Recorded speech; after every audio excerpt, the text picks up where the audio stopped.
يا من لا راد لقضائه، يا من انقاد كل شيء لأمره.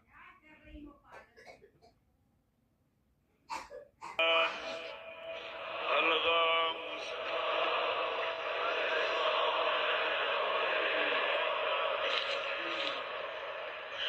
يا خير المرغوبين، عجب عبارتي.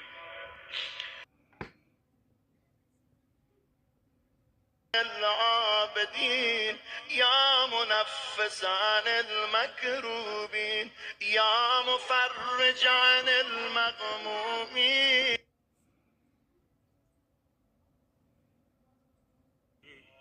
يا من يحب الصابرين، يا من يحب يرجع الأمر كله، يا من